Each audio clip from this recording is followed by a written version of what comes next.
कि जिंदगी के साथ मजाक न हो, विनोद न हो, तो दिल को नापसंद है। मजबूर साहब कहा करते साधु विनोदी होता, बालक जैसा होता। हमारे नगीन बाबा तो कहा करते हैं कि ईसाई धर्म में ऐसा माना जाता है कि साधु की व्याख्या क्या, कि साधु की व्याख्या है कि तुम्हारे घर आए तो आपको कोई भार न लगे, कोई बोझ न लगे।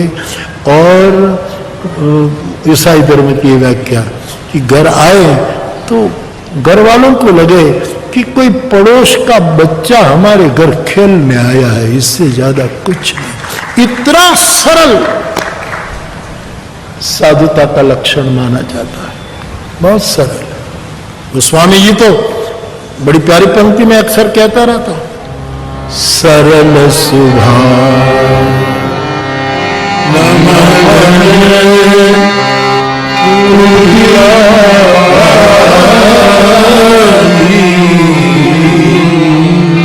जथा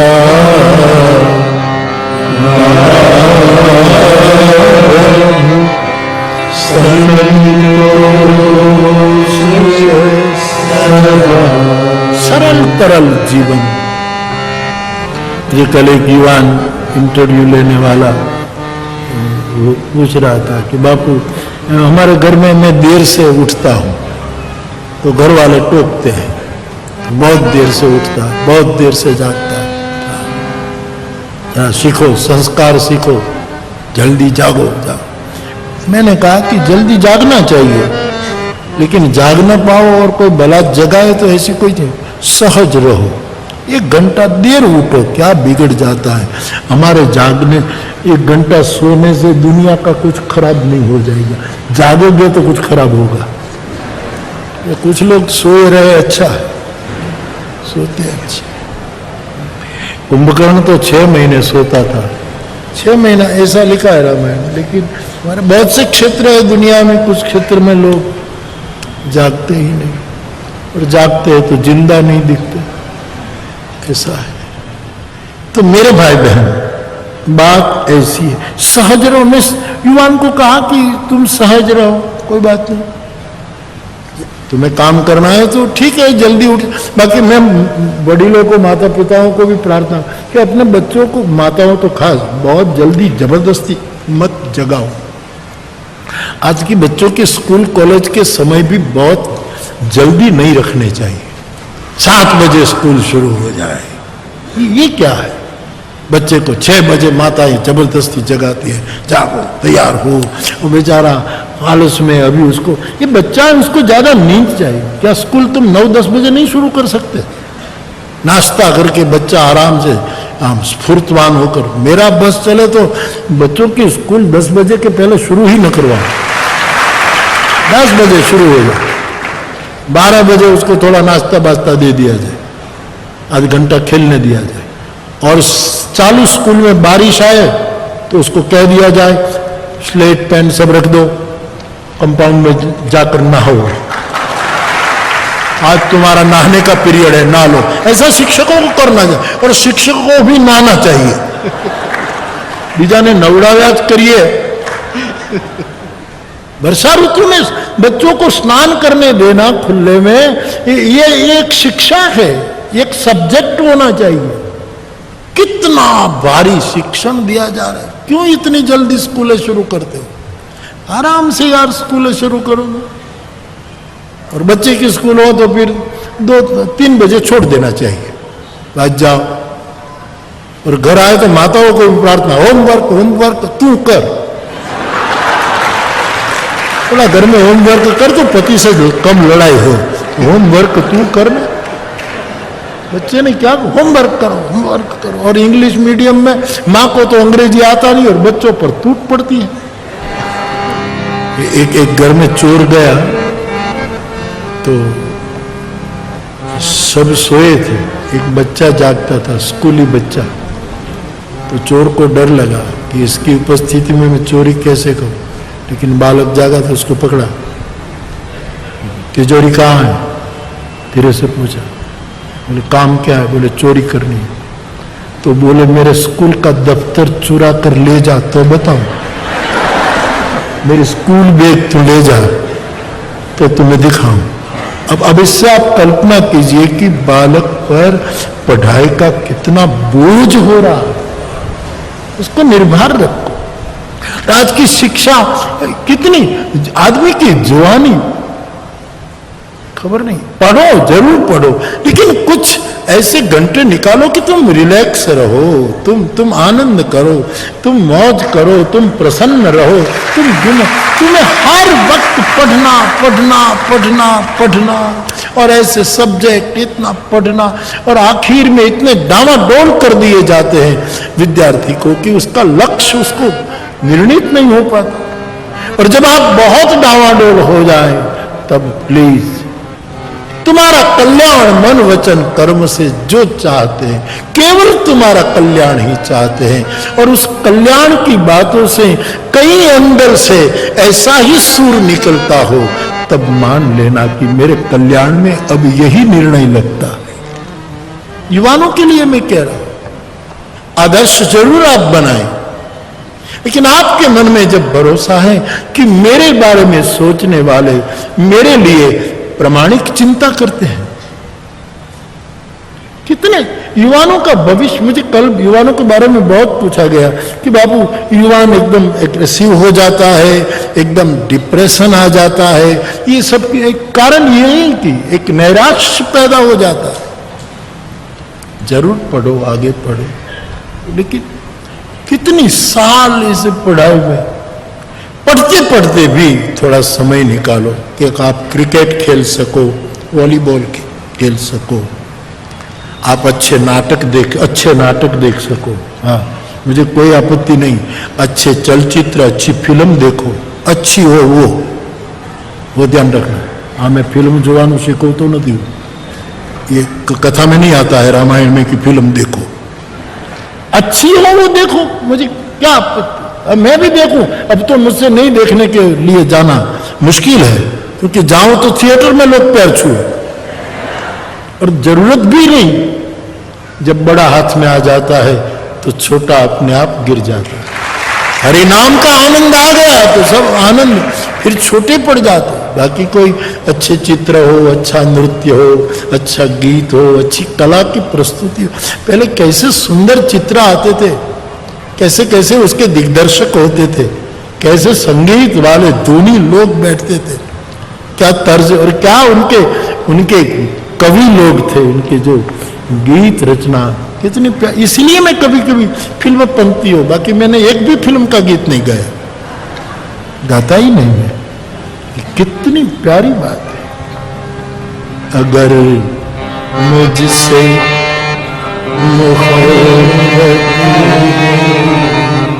मुझे सभी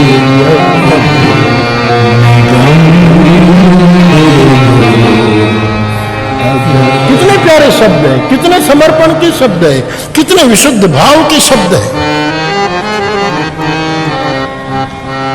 इन आँखों के हरे आंसू मुझे मेरी कसम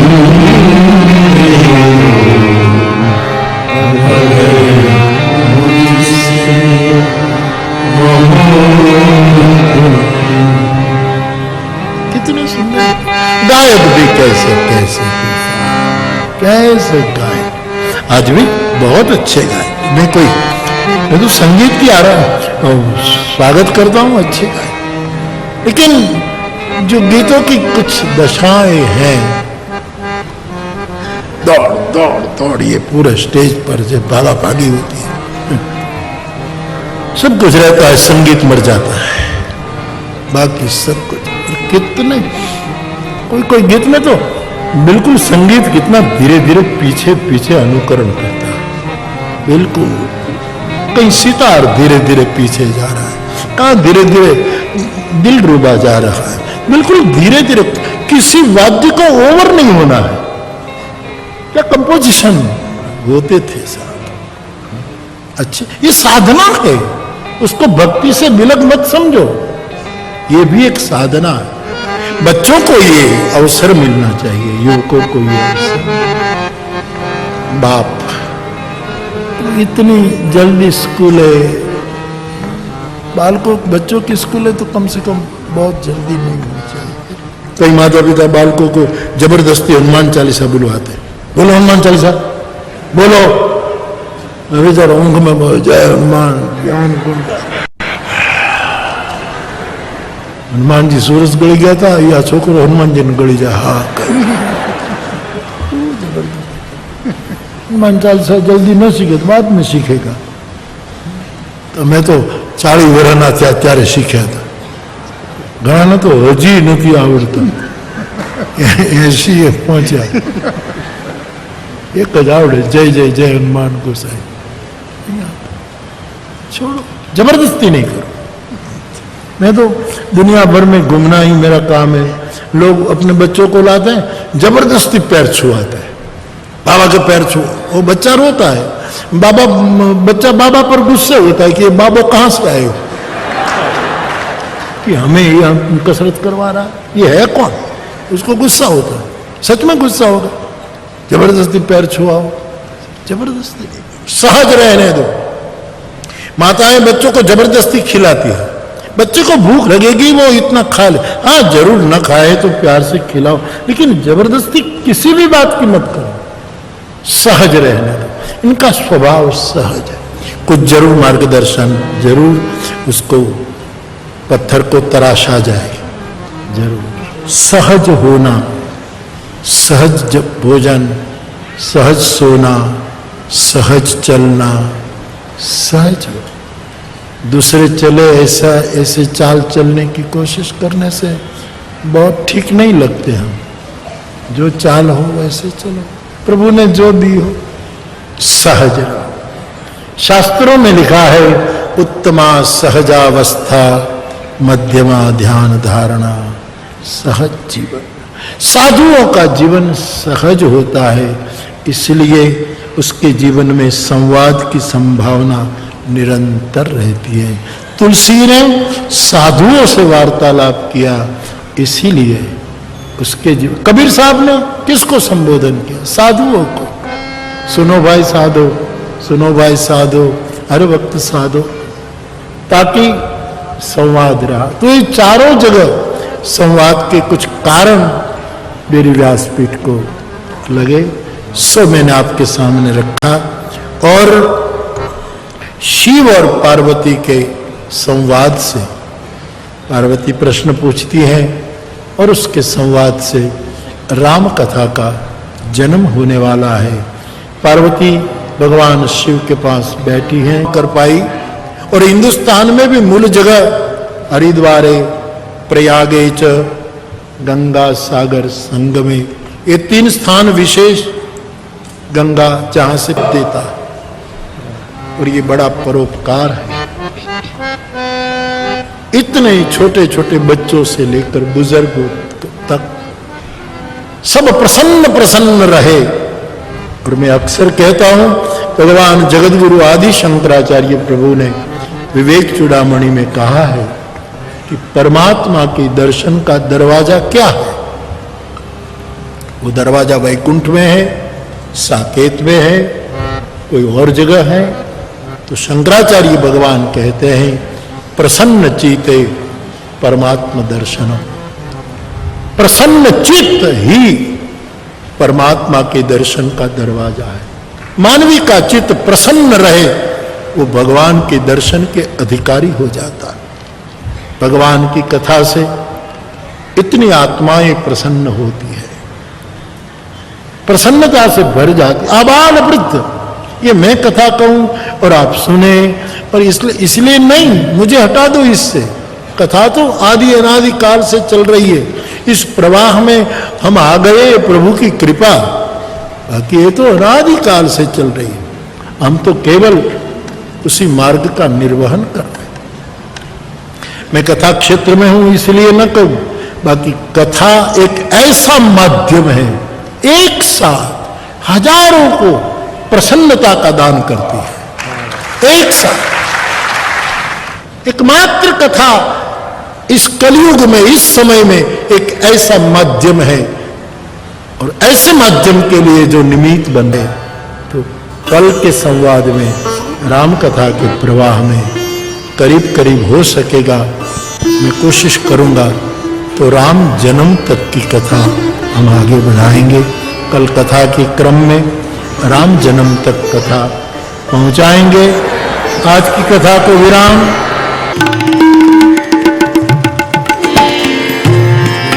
नमस्कार, मैं हूं मानक गुप्ता।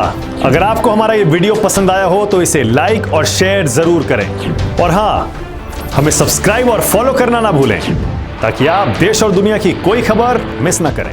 तो जुड़े रहिए हमारे साथ और देखते रहिए News 24।